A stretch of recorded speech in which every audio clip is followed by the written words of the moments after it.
Today, Missouri Senate Bill 756 goes into effect, clarifying a senior property tax freeze that's left for individual counties to implement. I spoke with Jasper County officials to see if it's something they're considering. I'm Samantha Walker, and I'll have that story coming up. Plus, the city of Girard is using grant funds to revitalize its downtown. And we'll check in on the construction of a new public library in Frontenac. The four states' most watched news starts now. This is KOAM News at 9 on Fox 14. I'm Tanya Bach. A law goes into effect today that could freeze property taxes for some Missouri residents.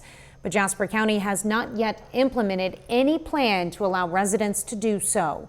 KOAM's Samantha Walker sat down with the county collector to learn what this tax freeze is and why the county hasn't joined just yet. This would help you budgetary wise, enable you to maybe stay in that home longer, those types of things. A new Missouri law clarifies who exactly qualifies for a senior property tax freeze. A bill passed in 2023 stated anyone who qualified for Social Security could participate, but this excluded people like teachers and federal employees who paid into a different type of retirement. Now anyone 62 years or older qualifies, but only if the county they live in is implementing it. Nobody's really implemented it yet. They're working on it. The other counties are simply working on it. They're taking applications, they've got an ordinance in place, but no county has actually done the freeze yet. Jasper County officials say the language of the original tax freeze bill was vague and confusing, so they opted to wait for the clarification and see what other counties do. There's a reason we haven't stood on the mountaintop and talked about this is because no reason to go crazy till it gets clarified to where we know what we can do. And that's where we are now.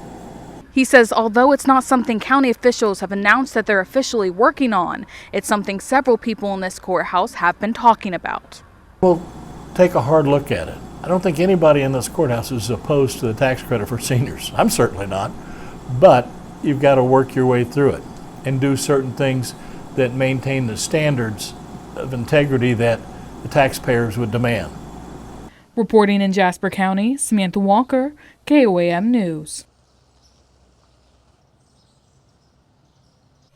And several Jasper County residents have expressed a desire for the county to implement the program, with some even signing a petition. The county collector warns that even if the county does decide to implement the tax freeze, it would take some time to get set up and for people to see any results.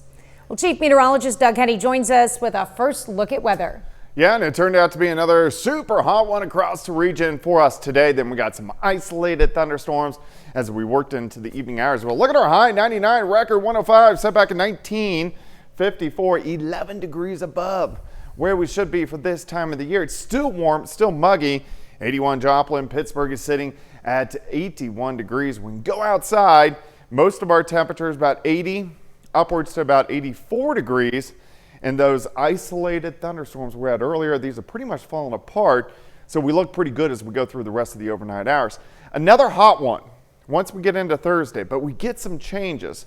This line right here, that is a cold front that is going to shift in by Friday. It's going to give us chances for showers and thunderstorms, but our temperatures are going to start to drop off quite a bit as we go into the holiday weekend. So we're going to be talking about that, plus some rainfall, all coming up here in just a bit. All right, thanks, Doug. Well, Girard is in the process of revitalizing its town square through various grant initiatives. KOAM's Melissa Alexis has more. The Girard community is putting its best foot forward to revitalize the town square. If you don't start, then you just never, are able to get that ball rolling. Kathy Cooper was raised in Girard and believes the vacant areas at the square should be filled with businesses or activities for the community. That's why she's building a general store on the town square.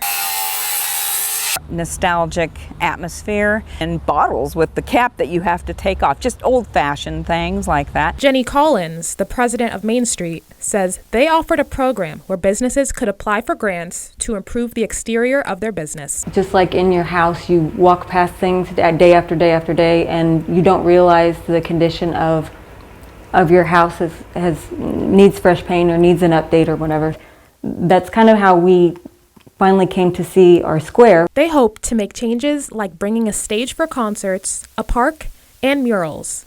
And they hope this will bring more people into the community and keep their community members in Girard. Just that fresh coat of paint can just really change your whole feel for going through town. It really makes people excited to get out and about. They're also offering educational opportunities for new businesses to help them get established. Ripper hopes it causes a chain reaction and inspires other businesses in the community to make upgrades. Reporting in Girard, Melissa Alexis, KOAM News. Through Network Kansas, the Girard Chamber of Commerce is offering a Pitch Your Porch program where businesses can apply for grants to make upgrades to the front of their business. Well, construction is progressing on the new Frontenac Public Library. Workers broke ground and worked on the water lines today. The $4.5 million project will serve as more than a library. The building will also feature a community room and a coffee shop. The city's first ever public library will also hold the Frontenac Historical Collection. The city hopes to have the building open to the public next year. The Pitt State Pride of the Plains Marching Band wrapped up one of their final practices before they helped paint the town red. Band director Joby Wilson, with the help of his drum majors and section leaders, has had just 3 weeks to transform a diverse group of students into a single unit that aims to continue a proud tradition. Exactly. We've got about 150 students here, and about 35 of them, 35 to 40 are new this year, are freshmen this year. And so the way we do it is we have a 1-week band camp the week before school starts. And we're working pretty much 8 to 6 each day. So there's a lot of work that goes into, learning all the music that we have to play for the shows, both for the halftime show, the pregame show, all the music in the stands. And you can check out the Pitt State Pride of the Plains Marching Band this Friday at the Paint the Town Red Parade and again at the big game against Ferris State on Saturday. Ow. Folks headed out to Wesco Home Furnishings in Pittsburgh today for the Great American Flag Swap. The event, sponsored by KOAM TV and Fox 14, always draws plenty of people, and today was no exception. From noon to 1:30, people could come into Wesco and swap out their old tattered flags for a brand new one. Part of the excitement for the event came from how much the community looks forward to it. People calling, wanting to know when we're going to do it, wish we'd do it earlier. It was just one of those things here that I think they're just very motivated to come in. So. And check out KOAMNewsNow.com. Information on upcoming Great American Flag Swap dates and locations. Well, coming up, the CDC warns of a drop in vaccinations to prevent a common cancer. One drug maker is slashing the price of its weight loss drug in order to make it more accessible. Eli Lilly announced it will sell single-use vials of its injectable weight loss drug Zepbound at 50% or larger discount compared to the cost of other obesity drugs. Patients can buy the vials at the company's Lilly Direct website with a valid prescription. It's no secret the COVID-19 pandemic led to a dip in routine childhood vaccinations. Overall, the CDC says vaccination coverage among teens eligible for free shots has stabilized. But a new report from the agency shows a troubling trend for the vaccine that protects against HPV. Mandy Gaither has a look at the data and explains why experts are concerned. Every year in the U.S., nearly 37,000 people are estimated to be diagnosed with a cancer caused by an HPV infection. In some cases, this virus is the body just clears it on its own, but not always. HPV can cause 6 types of cancer: anal, cervical, throat, penile, vaginal, and cancer of the vulva. But the CDC says HPV vaccination could prevent more than 90% of these cancers from ever developing. As pediatricians, we are working to encourage parents to vaccinate their children against HPV because we know this is so important for their futures. Dr. Caroline Weingart with Nationwide Children's Hospital says children's bodies respond best to the vaccine. It's recommended for preteens at 11 or 12 years old, but can be started as early as age 9. However, a CDC report finds HPV vaccination coverage has not improved since the pandemic. Of those eligible to receive this recommended vaccine at no cost, children born in 2010 were more than 10 percentage points lower than those born in 2007 when it comes to being up to date with HPV vaccination. Parents can schedule well checks with their pediatrician and family doctor, and they can ask their doctor about any recommended vaccinations that their child may need and get their children caught up if they are in need of anything. For Health Minute, I'm Mandy Gaither. The CDC says in addition to getting vaccinations through a pediatrician's office, they can also be administered through clinics at schools, pharmacies, and back-to-school health events. Doug is next with a complete look at your forecast, and later college volleyball kicks off next week. We're going to see how Pitt State's team is preparing for its season opener.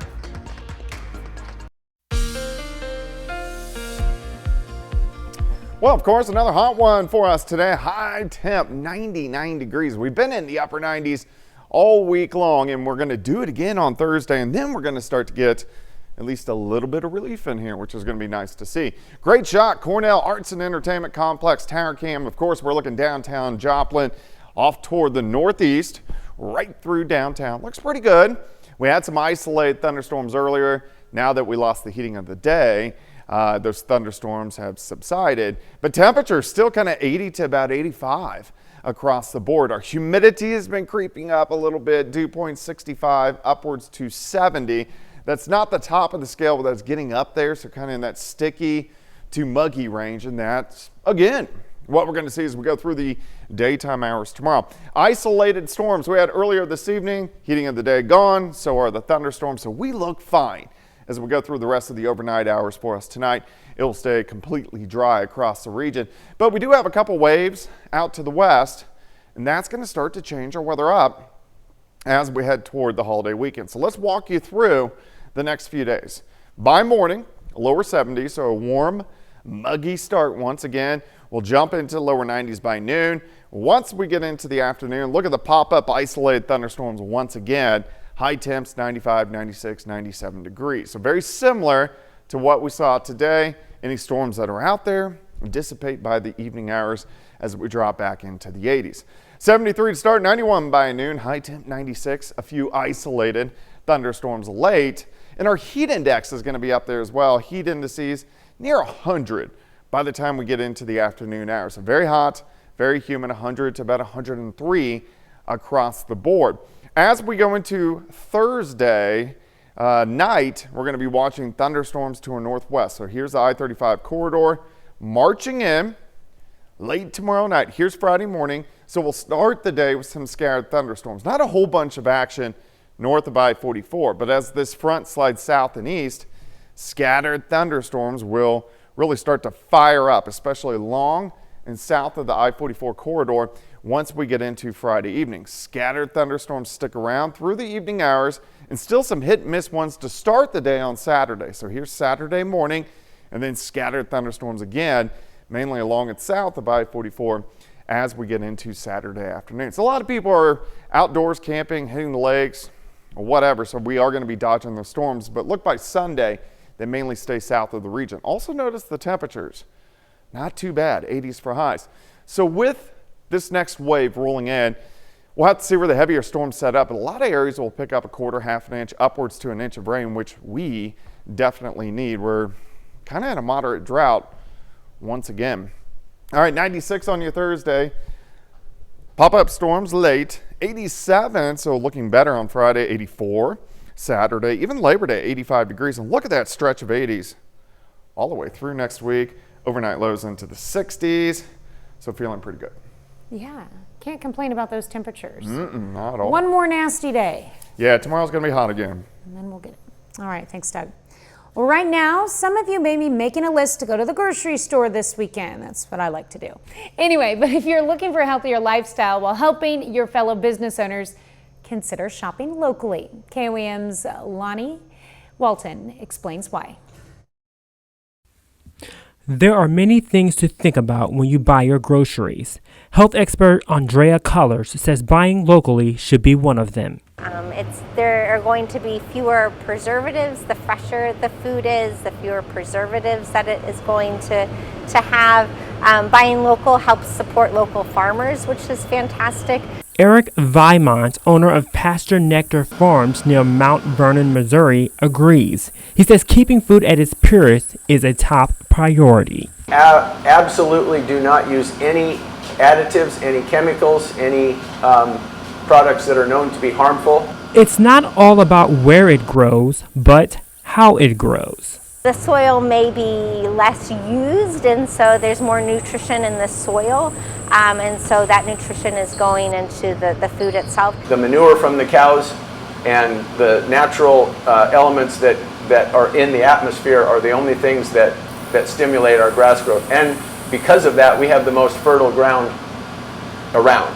And if you want your kids to enjoy healthy eating, start now and try making friends with your farmers. If you have children that don't want to eat fruits and vegetables, take them to the farmer's market. And I think the most important thing a person can do to ensure that they get good food is to have a relationship with a farmer. Reporting in Southwest Missouri, I'm Lonnie Walton, KOAM News. Missouri Southern has just started a new food science program. It includes research and development, food tasting, quality control, and more. Well, coming up, getting creative to attract educators. Kids are getting back to school, but are the teachers? A recent survey shows nearly 7 out of 10 public schools expect to fill multiple vacancies. I'm Lydia Hu with Fox Business. Coming up, we look at one school district in Texas and what they're doing to address teacher shortages. The number of so-called 401k millionaires hit a new record high in the second quarter. That's according to a Fidelity Investments. The report looked at 24 million accounts across 26,000 employer-sponsored plans. As of June, nearly 500,000 401k accounts had balances of $1 million or more. The average 401k balance across all participants is about $127,000. That average is up 13% from this time last year. Well, schools across the country continue to grapple with teacher vacancies. Fox Business correspondent Lydia Hu takes a look at how one school district is filling the gap. Students may be going back to school, but teachers and staff aren't, as the U.S. is facing a persistent teacher shortage.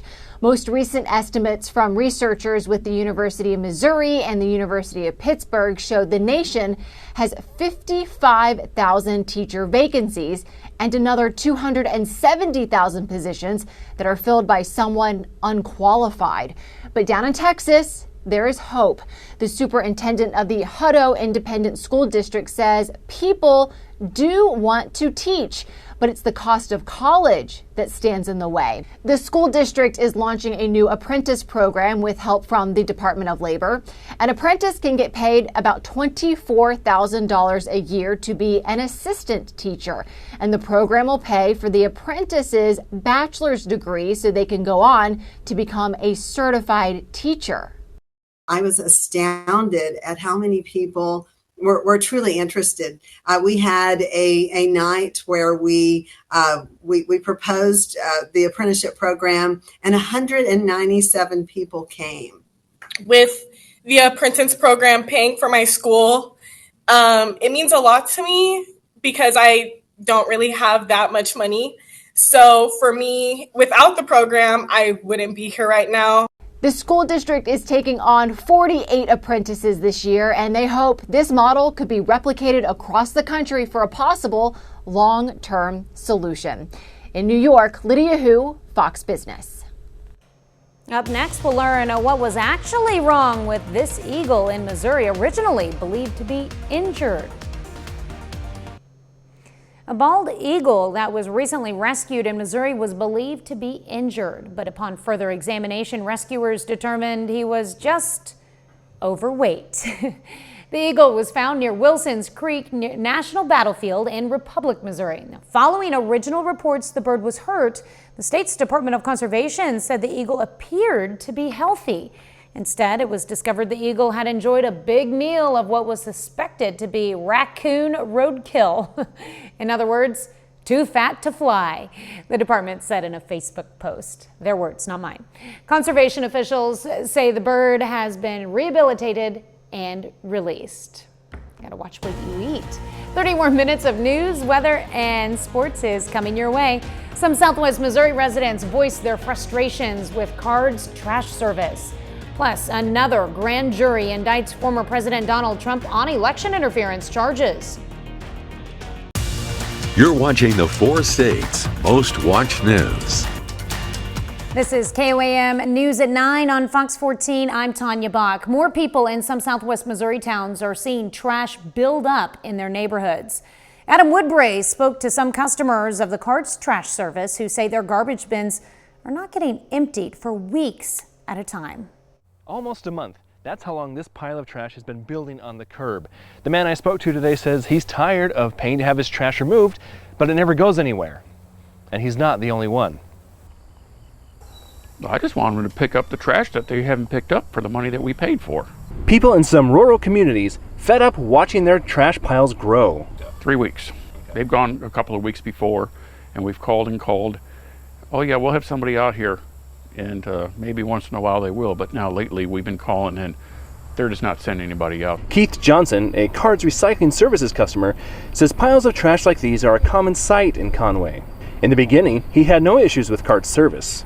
We actually had no problem for a little bit, and then when they went to quarterly billing, things really started going downhill real fast. I don't think I really had a problem with the quarterly billing because previous to Peterson, I'd had another trash service and they did it quarterly. Helen Furrio tells me that early on, CARD's service was just fine in Conway. In fact, when she called customer service about billing or other questions, she says they were very helpful. But over the last month, she said trash service has changed. She isn't sure why. All she knows is her trash hasn't been picked up for 2 weeks. I'm trying to clean out my garage, so I need to have that pickup. Furrio admits that she doesn't have a lot of trash that needs to be picked up, but she still wants the service that she's paid for. I've no explanation's been given to me to why the service has changed, but initially, as I say, they were very, very good. And I did reach out to CARD's Recycling at the corporate. I left a message, but I haven't heard back from them yet. Here in Conway, trash pickup is on Thursday, and these customers are hoping that their trash gets picked up. Vice President Kamala Harris is hitting the campaign trail for the first time since accepting her party's presidential nomination at last week's Democratic National Convention. She and her running mate, Tim Walz, are in the key battleground state of Georgia. New CBS News polling shows Harris and former President Donald Trump are tied in the Peach State. Well, the January 6th attack on the U.S. Capitol is back in the spotlight. A federal grand jury re-indicted Donald Trump on election interference charges yesterday. And newly released video from the hours after the riot show former House Speaker Nancy Pelosi was one of the first to blame Trump for the attack. Fox's Rebecca Castor has the latest from Washington. In this unaired documentary footage filmed by Nancy Pelosi's daughter, the former House Speaker makes it clear she blames Donald Trump for the events on January 6th. Let me just say this. I think our focus has to be on the president.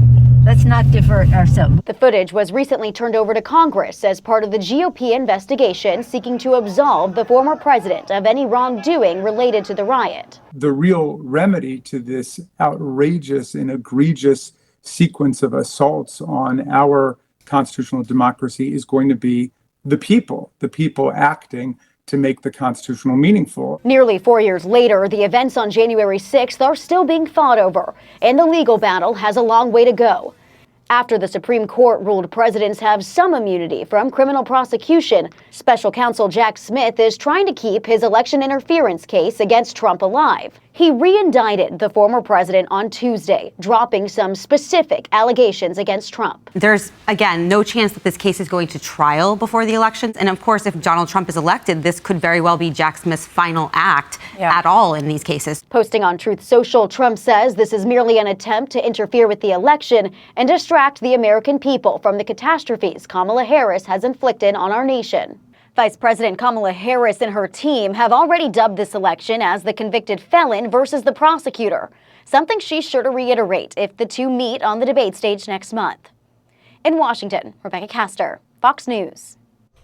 Well, a bit later, kids in Missouri can now get access to free books thanks to an expansion of Dolly Parton's Imagination Library. Well, of course, for us today, very hot, very humid, high temps near 100 degrees once again. And we did see some isolated thunderstorms as we went into the evening hours. Those are all gone.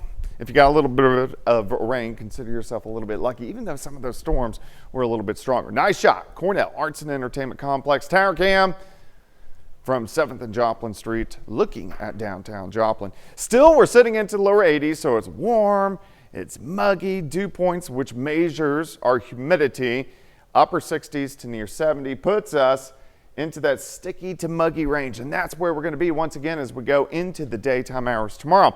But look at any of these isolated storms we had earlier. These are gone. So it's going to be nice and quiet as we go through the rest of the evening hours. But we do have more rain chances, especially starting tomorrow night, lasting into Saturday. Tonight's going to be quiet. We start lower 70s in the morning. We get into lower 90s by noon. By the afternoon, hit and miss storms again, very similar to today. And then once we lose the heating of the day, we back off into the 80s and the storms, they go away. But our temperatures up there again, 73 to start, 91 by noon. High temp at 96 with that isolated thunderstorm or 2 or 3 or 4 as we get into the afternoon. Heat index also is going to climb. So it'll be into the 70s to start, and then it's going to climb through the 90s to about 100 to about 104 across the region. Now let's jump into tomorrow night. Thunderstorms develop to our northwest, and they try to push in by Friday morning. So we'll start the day hit and miss storms north of I-44. Once we get into the afternoon, thunderstorms will develop along and south of I-44. Not too strong, but we are going to have thunderstorms out there Friday afternoon, Friday evening, and even a few lasting through the night into Saturday morning. Then we kind of do it again. Saturday, we have scattered thunderstorms mainly along and south of the I-44 corridor. Notice the temperatures. We're sitting mainly low to mid 80s for highs on Saturday. So let's go into Sunday. Of course, we're in the holiday weekend. We start into the 60s, which is going to be nice. Most of the rain stays to our south. So Sunday overall is looking pretty good. Rainfall with this next wave. We'll see where those heavier bands set up. A lot of areas will pick up quarter, half an inch, maybe 3/4 of an inch across the region, which, hey, we could definitely use. All right, 84 on Saturday. Hit and miss storms, especially along the south of I-44. 88 on Sunday. Sunday looks pretty good, but if you are going to the lakes, a lot of people do Labor Day weekend. Stockton, we're going to look at Saturday, probably the busiest day. Overall, Stockton looks pretty good, but once you head down toward Grand Lake, scattered thunderstorms in the afternoon. Table Rock Lake from Branson to Shell Knob, scattered thunderstorms during the afternoon, and much of the same for Beaver Lake in northwestern parts of Arkansas. 96 tomorrow, 87 on Friday, 84 Saturday. Labor Day itself, not bad, 85, partly sunny. We stay into the 80s most of next week. Yeah, it sounds like a good week to get some outdoor stuff done, you know? Yeah, I need a mow. I do too. All right, thanks, Doug. Well, coming up in sports, a former Webb City Cardinal signs with an NFL practice squad, plus Pittsburgh State volleyball prepares for the 2024 season. John Dales has those stories and more up next. College volleyball season is right around the corner, and Pittsburgh State begins its 2024 campaign at home with the Gorilla Classic tournament. That's 4 games in 2 days, beginning with the season opener. That's against Arkansas Tech next Friday, September 6th. Well, Pittsburgh State volleyball was on the court this afternoon practicing ahead of its 2024 season opener. Again, that's next Friday, the Gorilla Classic. PSU led by 9th-year head coach Jen Gomez. Now, it's still very early, but there's a lot to be excited about with this year's Gorilla squad. I like the energy that we bring. I like the intensity and the focus that they had. We're really focusing on our purpose and every day, what's the purpose behind what we're doing. So I really like seeing that intentional focus from them. Just like the energy and like the relationships this year. The leadership's been a lot better. We've been more focused on that. Like last year we kind of fell off a little bit with that, and so this year that's been our main focus. We have 4 captains, so that's been really good to like build our leadership and keep our team together and just focused on that. Over to the NFL. Yesterday we mentioned how Webb City High School alum Zach Davidson was part of the final roster cuts for the Buffalo Bills. Well, this afternoon they signed him to their practice squad. Davidson is the only tight end on Buffalo's practice squad. They currently have 3 on their active roster. Well, the Chiefs have had a busy day as well after narrowing down their active roster to 53 players. Yesterday, the 2-time defending Super Bowl champs have made several personnel moves this morning into this afternoon. Kansas City is filling out its practice squad. Here's a look at just a few of those 16 players on the practice squad right now. Quarterback Bailey Zappi comes over from the Patriots. Wide receivers Justin Ross and Nico Remigio are back after getting cut yesterday. And Kansas City signs running back Samaje Perine to its active roster as well. Over to Major League Baseball. Royals trying to sweep the Guardians, and they get off to a great start. Top of the first inning, Michael Massey hits his 11th home run of the year. Kansas City leads 1-0. 2 batters later, Vinny Pasquantino makes it 2-0 Royals after he hits a solo shot to right. And Kansas City's bats would stay hot. To the third, it's 2-1, and Bobby Witt Jr. crushes this pitch down the line and left. That's gone. Royals up 3-1. We'll go ahead to the 7th inning. At that point, it's 5-4 Royals in front until Will Brennan lines one up the middle. That gets through for a base hit. That ties the game at 5. Next batter, John Kenzie Noel. Bloop single into left. That drops down. That gives the Guardians their first lead of the game. Cleveland scores 4 in the 7th, goes on to win 7-5. The Royals fall a game back of the Guardians for first place in the AL Central. It's getting to be an exciting time of the year for us. We have all those late summer sports like Major League Baseball winding down, getting towards the end of the season. Then, we mentioned volleyball. We have football starting tomorrow into Friday. It's going to be exciting. Yeah, and the NFL. That's crazy. That's right, yeah. A lot of fun. A lot of fun. I was hoping that would be a Royals victory that would pull them ahead, not push them behind. They're still in a good place right now, though. They also won 3 out of the 4 against Cleveland. That's good. All right, thanks, John. We're back with more news after this. Music legend Dolly Parton has made it her mission over the past 3 decades to improve literacy through her Imagination Library book giveaway program. And this week she announced a big new expansion. Fox's Tanya J. Powers has more.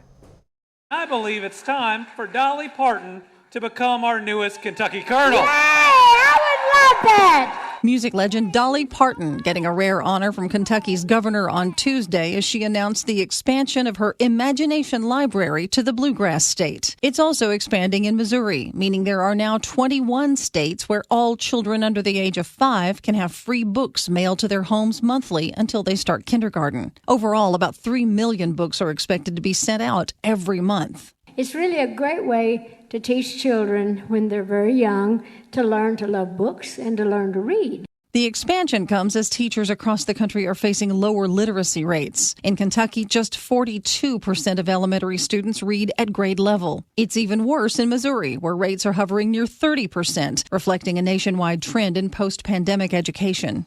America's students have fallen further behind in math and reading.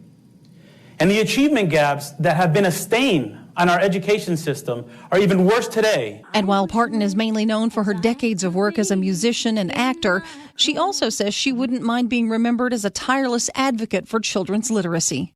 Of course, I want to be known as a songwriter and a singer, but I can honestly say that the Imagination Library has meant as much, if not more, to me than nearly anything that I've ever done. The Imagination Library started in Parton's home state of Tennessee in 1995. Since then, books have been sent to more than 240 million kids around the world.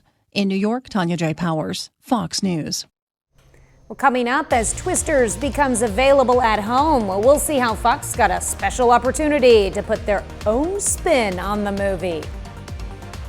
The blockbuster disaster movie Twisters is now available at home. Marking the occasion, Fox was invited to the Universal Studios lot virtual production stage to talk with one of the movie's stars. And Fox's Ashley Dvorkin even got the chance to have a starring role in the movie. I'm Ashley Dvorkin here at the Twisters immersive experience with one of the stars of the movie, Brandon Perea. Woo! Thank you so much. This is such a fun day. Yes. And aka Boone. Yes. Who is joining me on my tornado chasing ride. Should we go right now? Let's go. Yeah, let's go take a ride. Let's go. Let's do it. So tell me, how wild of a ride was it making this movie? Oh, it was an incredible ride. It was a scary ride too, because we were actually in Oklahoma during tornado season, and storms were shutting us down left and right. Oh, wow. So it was an amazing thrill ride, and we had an incredible cast with incredible people. What was one of the most memorable or action-packed scenes for you to film? Ooh, okay. So there's a scene where I'm hanging out the window loading up the rockets of this truck. Yeah. And that scene was so fun to film, and we were just going crazy, free, wild, and a tornado's coming at us. Mm-hmm. And that was an amazing scene. Funny, he should mention that scene. Please, please, please. There she is. You see that? That's a tornado right there, baby. It's where we had the chance to get behind the wheel for our movie moment. We got twins! Ready to rock?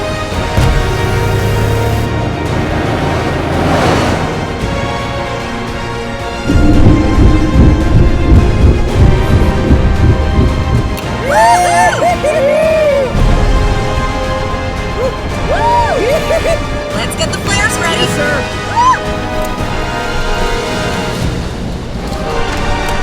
Lights, camera, let's kick up this action. Twisters is available to watch at home now. In Hollywood, Ashley Dvorkin, Fox News.